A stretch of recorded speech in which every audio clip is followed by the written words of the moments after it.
నమస్కారం ప్రసారం చేస్తున్న Prasad tech in Telugu friends. Tech news episode 848కి అందరికీ స్వాగతం. మీరు డేట్ వచ్చేసరికి జూలై 16, 2020, టైం వచ్చేసరికి 8 PM అవుతుంది. ఇప్పుడు ఒక న్యూస్ అయితే ఇవి ఇక్కడ వోల్టేజ్ అయితే ఫ్లక్చువేట్ అవుతుంది, వర్షం పడింది మొత్తం. సో మొత్తం ఏమవుతుందో తెలియదు కానీ లైట్స్ అయితే మీకు అప్పుడప్పుడు స్పెషల్ ఎఫెక్ట్స్ అయితే ఇవ్వచ్చు, బ్లింక్ అవుతూ ఉంటాయి. సో వీడియో అయితే కంటిన్యూ చేస్తా, చూద్దాం. వీడియో మొత్తం కొద్దిగా దేవుడి దయ వల్ల మనకి లైట్స్ బాగుంటే బెటర్, మనకి కంప్లీట్ వీడియో అయితే ఫినిష్ చేసి, లేకపోతే మధ్య మధ్యలో మీకు స్పెషల్ ఎఫెక్ట్స్ అయితే వస్తాయి. ముందే చెప్తున్నాను, అంటే బ్లింక్ అవుతూ ఉంటాయి లైట్లు అయితే. వోల్టేజ్ అయితే కరెక్ట్ లేదు. మనం న్యూస్లోకి వెళ్ళిపోతే ఫస్ట్ ఈరోజు రిలయన్స్ గురించి మాట్లాడుకోవాలి. రిలయన్స్ యాన్యువల్ జనరల్ మీటింగ్ అయితే జరిగింది, 43rd annual general meeting. So ఈ మీటింగ్లో అయితే మోస్ట్లీ మేక్ ఇన్ ఇండియా గురించి మనం మాట్లాడుకోవాలి. 5G కూడా ఇండియాలో వీళ్ళు తయారు చేయబోతున్నారు. 5G సర్వీసెస్ కూడా ఇండియాలోనే అవైలబిలిటీకి తీసుకొని రాబోతుంది జియో అయితే. అండ్ తర్వాత వీళ్ళు మిగతా వాళ్ళకి ఇస్తామని చెప్తున్నారు. ఫస్ట్ అయితే వీళ్ళు ట్రయల్స్ అయితే వేస్తారు. ట్రయల్స్ వీళ్ళు ఇండియాలో 5G స్పెక్ట్రమ్ అవైలబిలిటీకి వచ్చినప్పుడు ట్రయల్స్ చేస్తామని చెప్తున్నారు. సో ఇది సక్సెస్ అయిన తర్వాత జియోని 4G నుంచి 5G కన్వర్ట్ చేస్తారు. అండ్ మిగతా టెలికామ్ ఆపరేటర్స్ ఎవరైతే ఉన్నారో వాళ్ళకి కూడా ఈ సర్వీసెస్ ప్రొవైడ్ చేస్తామని చెప్తున్నారు. టోటల్గా ఈ 5G సర్వీసెస్ ఏదైతే వీళ్ళు తీసుకొని రాబోతుందో జియో, మొత్తం హోమ్ గ్రౌండ్ మన ఇండియాలో తయారు చేసిన ప్రొడక్ట్స్ అని చెప్పి మాత్రం వీళ్ళు చెప్తున్నారు.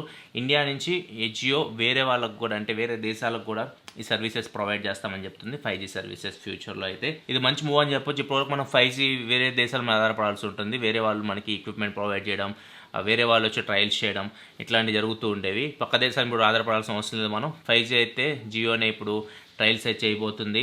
అండ్ 5G సర్వీసెస్ జియో అయితే ఓన్గా తీసుకొని రాబోతుంది. ఇక్కడి నుంచి వేరే దేశాలకు కూడా 5G సర్వీసెస్ జియో ఇస్తామని చెప్తుంది. అండ్ దీంతోపాటు ఇండియాలో ఒక మొబైల్ ఫోన్ కూడా తయారు చేస్తామని చెప్తున్నారు. ఇవి మీ బడ్జెట్ కేటగిరీలో తీసుకొని రావచ్చు. 4G 5G మొబైల్స్ ఇండియాలో అఫోర్డబుల్ ప్రైజెస్లో తీసుకొస్తామని చెప్తున్నారు. దీనికోసం వీళ్ళు గూగుల్తో పార్ట్నర్షిప్ అయ్యారు. గూగుల్తో సాఫ్ట్వేర్ పరంగా వీళ్ళు పార్ట్నర్షిప్ అయింది. అంటే మనకి ఆండ్రాయిడ్ సాఫ్ట్వేర్ ఉంది, గూగుల్ ప్లే సర్వీసెస్ ఉంటాయి, గూగుల్ మ్యాప్స్ కానీ, జీమెయిల్ కానీ, ఇట్లాంటివన్నీ బడ్జెట్ మొబైల్స్ కూడా వీళ్ళు తీసుకొని రావచ్చు. ప్రజెంట్ అయితే జియో మొబైల్స్ ఉన్నాయి, కానీ జియో మొబైల్స్ ఇవి KaiOS మీద రన్ అవుతూ ఉన్నాయి.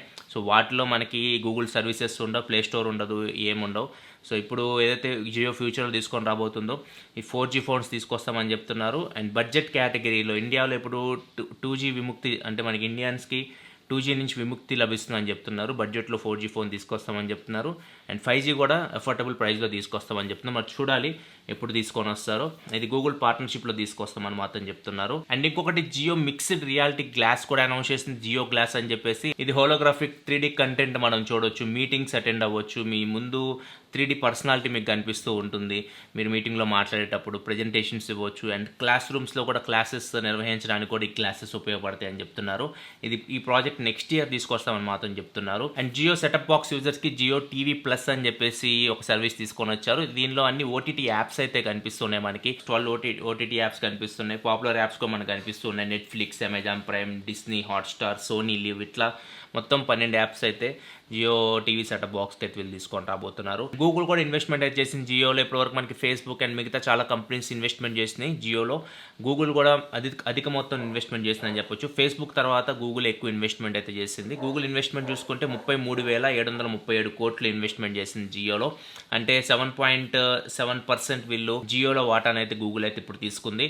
ఫేస్బుక్ ఎక్కువ ఉందనుకుంటే ఫేస్బుక్ 43,000 కోట్ల వరకు ఇన్వెస్ట్మెంట్ అయితే చేసింది జియోలో. ఇప్పుడు గూగుల్ కూడా జియోలో ఇన్వెస్ట్మెంట్ చేయబోతుంది. అండ్ జియో గూగుల్ కలిసి 4G 5G smart phones affordable ప్రైస్లో ఇండియాకి తీసుకొస్తామని కూడా చెప్తూ ఉన్నారు. నెక్స్ట్ జియో మీట్ అని చెప్పేసి రీసెంట్గా ఒక వీడియో కాన్ఫరెన్సింగ్ యాప్ అయితే లాంచ్ చేసింది జియో. తెలిసిందే మనకి, అది 5 మిలియన్స్ డౌన్లోడ్స్ అయితే కంప్లీట్ చేసుకున్నట్లు ఈ మీటింగ్లో అయితే ప్రకటించారు. ఇది ఓవరాల్గా అయితే మాత్రం జియో AGM సంబంధించి హైలైట్స్ చూసుకుంటే.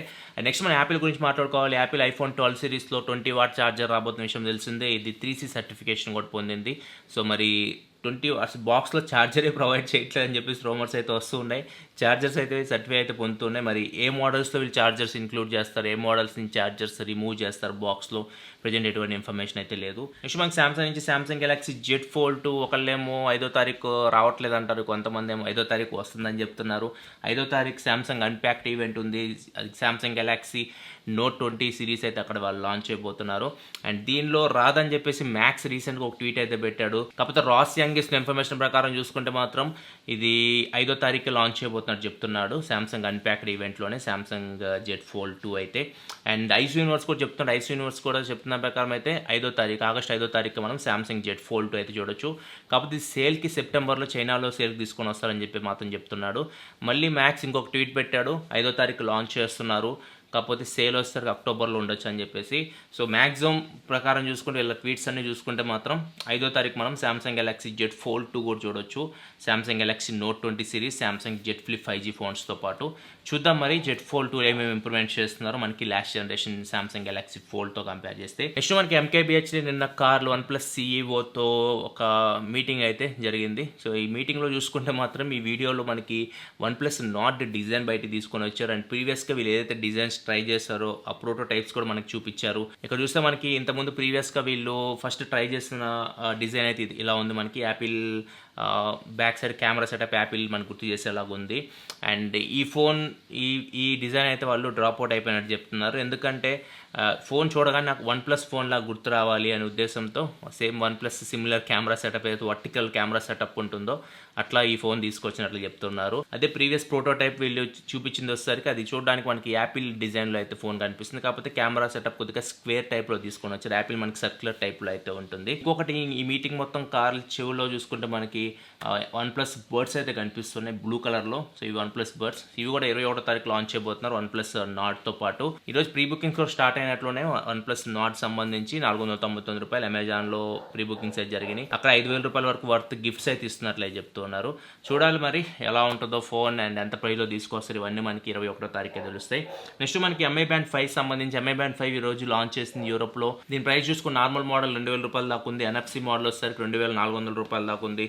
ఇది 1.1 ఇంచ్ AMOLED స్క్రీన్తో వస్తుంది. స్లీప్ ట్రాకింగ్ ఉంది, హార్ట్ రేట్ మానిటర్ చేయగలదు, 11 స్పోర్ట్స్ మోడ్స్ ఉన్నాయి అండ్ స్ట్రెస్ని మానిటర్ చేయగలదు, బ్రీత్ ట్రైనింగ్ ఇవ్వగలదు, ఉమెన్ హెల్త్ ట్రాకింగ్ కూడా ఉంది, ఉమెన్ పీరియడ్ సైక్లింగ్ కూడా ఇది ప్రెడిక్షన్ అయితే చేయగలదు టైమింగ్ని. అండ్ ఇది 5 ATM వాటర్ రెసిస్టెంట్తో వస్తుంది, బ్లూటూత్ 5.0 మీద రన్ అవుతుంది అండ్ NFC మోడల్ సపరేట్ అయితే ఉంది. 125 mAh బ్యాటరీతో వస్తుంది, 14 days వరకు బ్యాటరీ లైఫ్ అయితే వస్తుంది. సో ఇది మరి ఎప్పుడు తీసుకొస్తారో తెలియదు. ఇండియాలో మేబీ ఒక 2 months అయితే పట్టొచ్చు MI Band 5 ఇది తీసుకొని రావడానికి. నెక్స్ట్ మనకి ఒప్పో ఈరోజు చాలా ఫాస్ట్ ఛార్జింగ్ టెక్నాలజీ అయితే తీసుకొని వచ్చింది. 125 watt ఫ్లాష్ ఛార్జింగ్ టెక్నాలజీ తీసుకొని వచ్చింది. ఇదే హైయెస్ట్ అని చెప్పొచ్చు ఇప్పటివరకు. నిన్న ఐక్యూ 120 watt టెస్ట్ చేసింది. రియల్మీ కూడా 125 watt తీసుకొస్తామని చెప్తుంది. అది మ్యాక్సిమం ఒప్పో ఏదైతే తీసుకొచ్చింది అదే వీళ్ళు తీసుకొని వస్తారు, పేరెంట్ కంపెనీ కాబట్టి అది. And 125 watt fast charger use చేసి ఛార్జింగ్ కూడా పెట్టారు. టెంపరేచర్ చూసుకుంటే 38.something°C వరకు రీచ్ అవుతుంది. 40 కూడా టెంపరేచర్ అయితే క్రాస్ అవ్వట్లేదు. 4000 mAh బ్యాటరీని ఇది ఫుల్ ఛార్జ్ 20 minutesలో చేసింది. 7 minutesలో 50% ఛార్జ్ అవుతుంది. లాస్ట్ 50% అయితే కొద్దిగా స్లోగా ఛార్జ్ అవుతుంది. రీసెంట్గా iQOO 120 watt fast charging test చేసింది. అది వచ్చేసరికి 15 minutesలోనే 4000 mAh బ్యాటరీని అయితే ఛార్జ్ చేసింది. దానిలో మాత్రం స్పీడ్ అయితే ఎక్కడ డిక్రీజ్ చేయలేదు. ఒప్పో అయితే కొద్దిగా లాస్ట్లో అయితే 50% ఫాస్ట్ ఛార్జ్ ఉంది, లాస్ట్ 50% వచ్చి కొద్దిగా స్లో చేసినట్లు మనకు అనిపిస్తుంది. దీంతోపాటు Oppo 50 watt mini super VOOC charger, 110 watt mini flash charger, 65 watt air VOOC charger కూడా అనౌన్స్ చేశారు. ఇది చాలా చిన్నగా కనిపిస్తున్నాయి బ్రిక్స్ చూసుకుంటే మనకి. అండ్ ఎయిర్ వూక్ ఛార్జర్ చూసుకుంటే 65 watt ఇది మనకి వైర్లెస్ ఛార్జింగ్ కూడా ఫాస్ట్ అయిపోద్ది. ఇప్పుడు 4000 mAh బ్యాటరీ 30 minutesలోనే మీరు వైర్లెస్గా ఛార్జ్ చేసేయచ్చు. ఇవన్నీ టెక్నాలజీస్ అయితే ఈరోజు ఒప్పో అయితే అనౌన్స్ చేసింది సూపర్ ఫాస్ట్ ఛార్జింగ్ సంబంధించి. నెక్స్ట్ మనకి షామీ ఫోన్ ఒకటి 120 watt ఫాస్ట్ ఛార్జింగ్ సపోర్ట్తో అండ్ 5G సపోర్ట్తో సర్టిఫికేషన్ అయితే పొందింది. ఈ ఫోన్ మేబీ ఆగస్టులో తీసుకొస్తారని చెప్పేసి మాత్రం రూమర్స్ అయితే వస్తూ ఉన్నాయి. నెక్స్ట్ మనకి సామ్సంగ్ నుంచి సామ్సంగ్ గెలాక్సీ ఏ సిరీస్లో కూడా ఆప్టికల్ ఇమేజ్ స్టెబిలైజేషన్ మనం చూస్తామని చెప్పి ఇన్ఫర్మేషన్ వస్తుంది. నెక్స్ట్ ఇయర్లో మనకి ఏ సిరీస్లో వచ్చే ఫోన్స్లో ఆప్టికల్ ఇమేజ్ స్టెబిలైజేషన్ అయితే ఉండబోతుంది. అండ్ రీసెంట్గా చూసుకుంటే ఎస్ సిరీస్లో ఉండే కెమెరా ఫీచర్స్ని ఏ సిరీస్కి అప్డేట్లో సామ్సంగ్ అయితే తీసుకొని వస్తుంది. దీని ప్రకారం చూసుకుంటే సామ్సంగ్ ఏ సిరీస్ని ఎస్ సిరీస్కి కొద్దిగా లైటర్ వర్షన్గా తీసుకొచ్చే ప్రయత్నాలు చేస్తున్నట్టు మనకు అర్థమవుతుంది. ఇంతకుముందు వరకు చూసుకుంటే ఏ సిరీస్ మనకి ఎం సిరీస్ లాగే ఉండేది. లో బడ్జెట్ ఫోన్స్ వచ్చే ఎం సిరీస్లో వాటికి ఏ సిరీస్కి తేడా ఉండేది కాదు. ఇప్పుడు చూసుకుంటే మాత్రం కొద్దిగా తేడా అయితే కనిపిస్తుంది. ఫ్యూచర్లో మనం ఏ సిరీస్ ఫోన్ని ఎస్ సిరీస్ ఫీచర్స్తో అయితే కొద్దిగా చూడొచ్చు. ఇవి ఫ్రెండ్స్ పడుకుని టెక్ న్యూస్ అయితే రేపు Vivo X50 and X50 Pro unboxing video అయితే మన ఛానల్ అయితే వస్తుంది. అండ్ ఈ వీడియో మొత్తం మీకు కొద్దిగా డిస్టర్బెన్స్ అయితే అయి ఉండొచ్చు, కొద్దిగా వోల్టేజ్ ఫ్లక్చువేట్ అవుతూ ఉంది, ఏరియా మొత్తం కరెంట్ పోయి అస్తవ్యస్తంగా ఉంది ప్రజెంట్ పరిస్థితి అయితే. సో అందుకే ఈ స్పెషల్ ఎఫెక్ట్స్ అయితే వస్తూ ఉన్నాయి. సో అర్థం చేసుకుంటారు అనుకుంటున్నాను. వీడియోస్ లైక్ చేయాలి, మరిన్ని వీడియోస్ కోసం మన ఛానల్ సబ్స్క్రైబ్ చేసుకొని కింద మీకు రెడ్ కలర్ సబ్స్క్రైబ్ బటన్ కనిపిస్తుంది, దాన్ని క్లిక్ చేసి మన ఛానల్ సబ్స్క్రైబ్ చేసుకోండి. This your Prasad signing off. Full next video. Thanks for watching. By by now.